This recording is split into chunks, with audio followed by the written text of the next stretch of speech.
Hello everyone.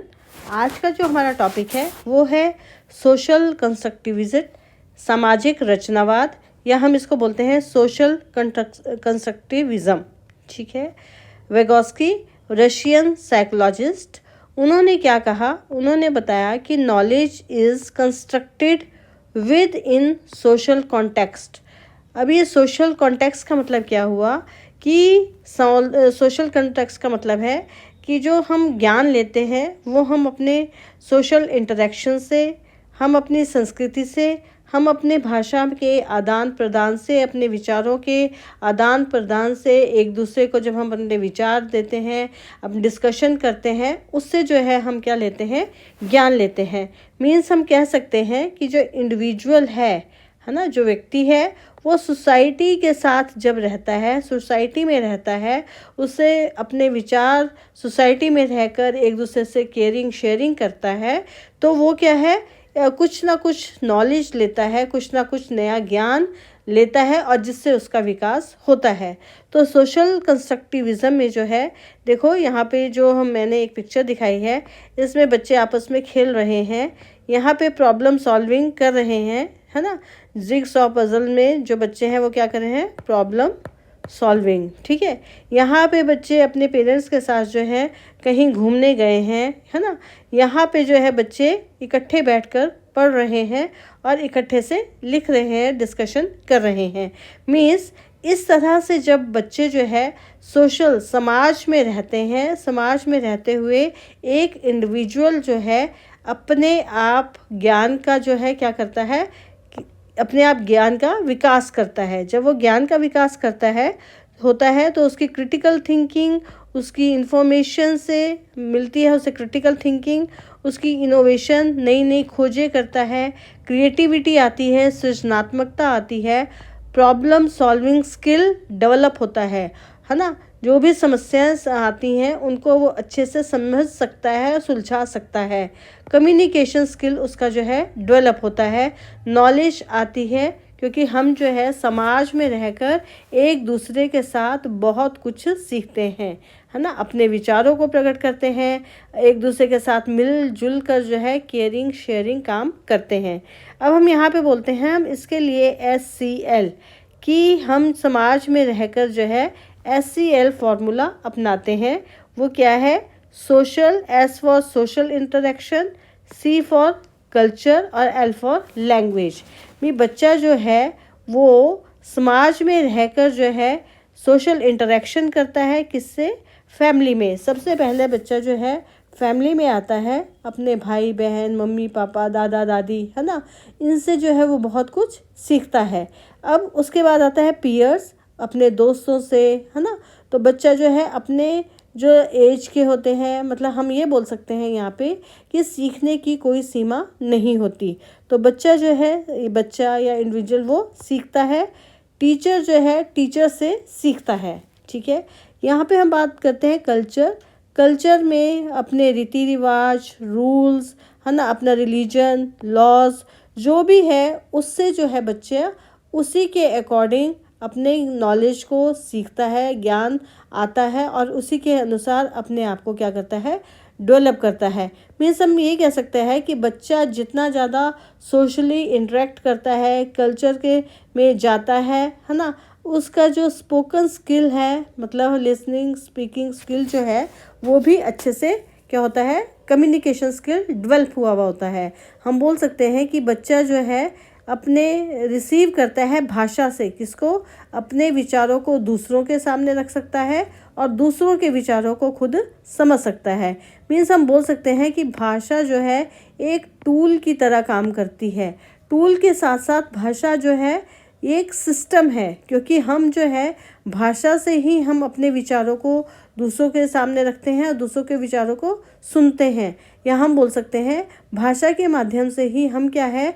Socially interact होते हैं। तो हम जो है डिस्कशन कर सकते हैं, हम जो है अपने क्या बोलते हैं प्रॉब्लम सॉल्विंग कर सकते हैं, जिससे कि मतलब रीजनिंग हमारा थिंकिंग स्किल, हमारा लॉजिक मतलब क्या सही है, क्या गलत है, उसका हमें अच्छे से अंदाज़ा हो जाता है और उसी के अकॉर्डिंग जो है हमारी नॉलेज जो है वो क्या होती है, विकसित होती है, हमारी नॉलेज उसी के अकॉर्डिंग बढ़ती है। तो यहाँ पे जो है विगोस्की ने जो है कुछ एक मेन एलिमेंट्स बताए हैं जो सोशल कंस्ट्रक्टिविज्म जो हमारी थ्योरी है उसमें, इसमें है ZPD, zone of proximal development.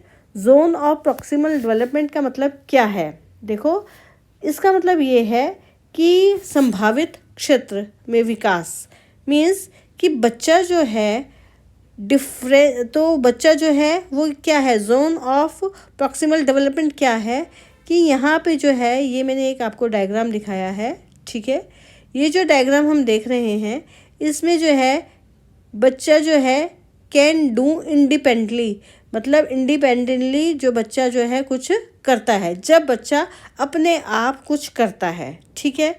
दूसरा हम बोलते हैं कैन डू इफ़ गाइडेड, और यहाँ पे जो है बच्चे को यहाँ से यहाँ तक लाने में जो है बच्चे को क्या कहते हैं, गाइड किया जाता है, गाइड किया जाता है, सहायता दी जाती है। तो हम ये बोल सकते हैं कि जो हमारा ZPD है, ये जो ZPD है ये हमारा ये है ZPD, मतलब जोन ऑफ प्रॉक्सिमल डेवलपमेंट। ये है हमारी जोन ऑफ प्रॉक्सिमल डेवलपमेंट कि जब बच्चे को खुद, जब बच्चा करता है कोई काम और जब बच्चे को जो किसी की सहायता से कोई काम वह करता है, तो उन दोनों का जो डिफरेंस है उसको बोलते हैं ZPD। देखो मैं आप लोगों को एक एग्जांपल से इसको समझाती हूँ। हम बोलते हैं difference between what a child can do independently, मतलब स्वतंत्र रूप से जब बच्चा कोई काम करता है, और जब when they can achieve with assistant, और जब वो बच्चा किसी सहायता से और आगे काम करता है, तो उन दोनों का अंतर जो है वो कहलाता है ZPD। जैसे एक जो स्टूडेंट है, ये एक स्टूडेंट है, ये कौन सी क्लास का स्टूडेंट है, 4th क्लास का, ठीक है। ये 4th क्लास का स्टूडेंट है और इसको जो है मैथ्स के सम दिए जाते हैं सॉल्व करने के लिए, वो दिए जाते हैं 7th क्लास के, ठीक है। 7th क्लास के सम दिए जाते हैं और इसमें जो है टीचर जो है उसकी हेल्प करता है, टीचर उसकी हेल्प करता है। तो यहाँ पे जो है जब टीचर ने उसकी हेल्प की तो इसका जो डिफरेंस है, मीन्स कहाँ 4th क्लास और कहाँ 7th क्लास, ठीक है। तो ये जो 3 साल का जो ये जो डिफरेंस आया जिसमें बच्चे ने सीखा और 7th क्लास के, तो ये हो गया हमारा ZPD। ये मैंने एक उदाहरण से आपको समझा दिया, ठीक है। इसके बाद जो है हम बोलते हैं कि इससे आगे जो बच्चा है वो बोलता भाई ऐसा नहीं हो सकता कि भाई अब मैं 12वीं क्लास का भी करूं मैथ सॉल्व, ठीक है। तो ZPD क्या है, इससे आगे हम बोलते हैं can't do even with guidance, कि भाई चाहे तो मुझे गाइडेंस भी दो लेकिन मैं नहीं उसको कर सकता। तो ZPD हमारा क्या हुआ कि जब बच्चा कोई काम, जब 4th क्लास का बच्चा अपने आप काम कर रहा है, अपने मैथ्स का सम सॉल्व कर रहा है, और फिर उसके बाद जो है वो इतना इंटेलिजेंट है कि वो उसको टीचर बोलता है हाँ हाँ तुम करो, है ना। तो वो जो है 7th क्लास के सम जो है मैथ्स के सॉल्व करता है, किसकी सहायता के साथ, टीचर की सहायता के साथ, तो उसको बोला जाता है ZPD, ठीक है।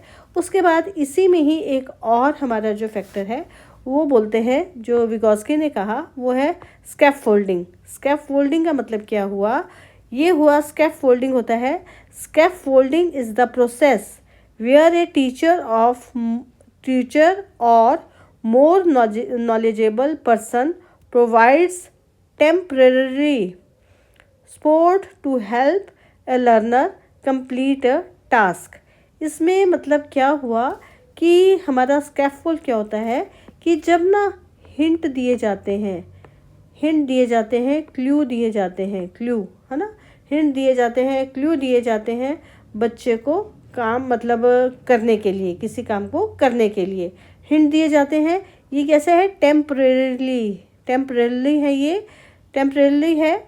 तो उसमें क्या होता है कि बच्चा काम करना शुरू कर देता है क्योंकि उसको हिंट मिल रहे हैं, और फिर धीरे धीरे जो है वो जो टीचर है या जो उसको सपोर्ट दिया जाता है वो ग्रेजुअली जो है रिमूव कर दिया जाता है, हटा दिया जाता है। क्या कर दिया जाता है?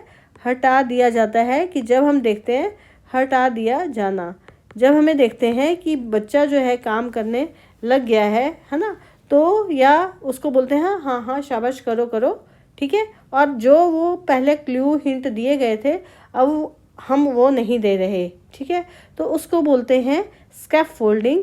इसमें जो है जो एक्सपीरियंस मोर नॉलेजेबल पर्सन होते हैं, जो एक्सपीरियंस होते हैं, कैसे होते हैं? एक्सपीरियंस होते हैं, एक्सपर्ट होते हैं, वो जो है इस तरह से स्टूडेंट को क्या करते हैं?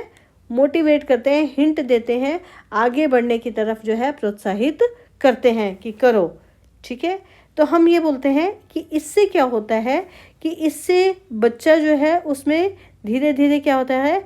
कॉन्फिडेंस आ जाता है, कॉन्फिडेंस आ जाता है।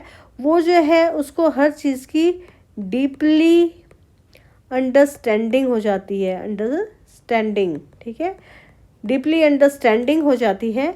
साथ ही साथ उसकी जो है पर्सनैलिटी क्या होती है? डेवलप हो जाती है।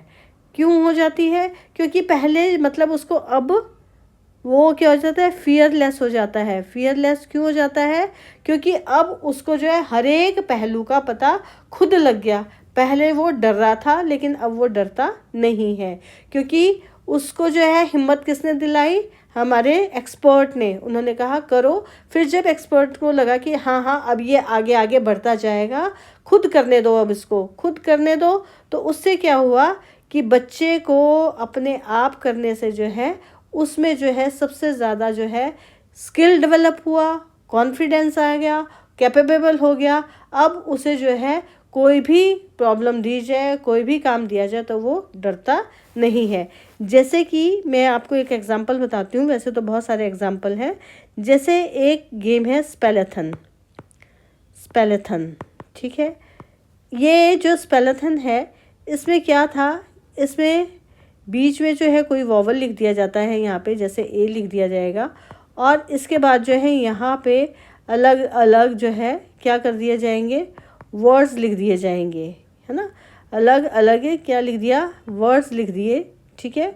तो जैसे कि मैंने बताया यहाँ पे बीच में लिख दिया ए, ठीक है। अब मैंने सिर्फ एक बार ही बच्चों को बताया कि इससे ना वर्ड बनता है, जैसे ए सब में आना चाहिए, है ना, ए सब में आना चाहिए। तो मैंने बताया जैसे SEAT, सीट, है ना। मैंने सिर्फ एक वो बताया और उसके बाद जो है बच्चों को अब अपने आप करने लग गए वो, क्योंकि अब चाहे बीच में वॉवल हो या ना हो, वो डिफ़िकल्ट से डिफ़िकल्ट स्पेलेथन भी हल करने लग गए। या हम सुडोकू की बात करें, मैंने तो सुडोकू सिर्फ पहले सिंपल वाला बताया था, ठीक है ना, लेकिन अब जो है जिसको मैं अपने शब्दों में तो महा सुडोकू बोलती हूँ, है ना, जिसमें जो है 4 का भी सुडोकू आता है, मतलब 4-5 का सुडोकू मिला के हमें एक सुडोकू बनाना पड़ता है। ये आपको पता है कि ये हमारा पज़ल है, सुडोकू पज़ल, है ना। कहने का मतलब ये है कि इसमें जो है स्कैफोल्डिंग में टेम्परेरीली क्या दिए जाते हैं? हिंट दिए जाते हैं। और जब बच्चा वो चीज़ करने लगता है तो उसके बाद जो है धीरे धीरे जो है हम पीछे हट जाते हैं, हम हिंट देना बंद कर देते हैं, और बच्चा जो है ग्रेजुअली अपने आप जो है उसमें कॉन्फिडेंस आता है, क्योंकि हमने जो है उसको अब हिंट देना बंद कर दिया है। तो इस तरह जो विगोस्की हैं, जो हमारे साइकोलॉजिस्ट हैं, उन्होंने बताया कि जो बच्चा है ना, वो सोशल कंस्ट्रक्टिविस्ट मतलब सामाजिक रचनावाद में जो है, सामाजिक संरचना में जो है, समाज में जो है रहकर अपनी नॉलेज को क्या करता है? एनहांस करता है, बढ़ाता है, ठीक है। तो आज हमने सोशल कंस्ट्रक्टिविस्ट सामाजिक रचनावाद के विषय में पढ़ा। Thank you class.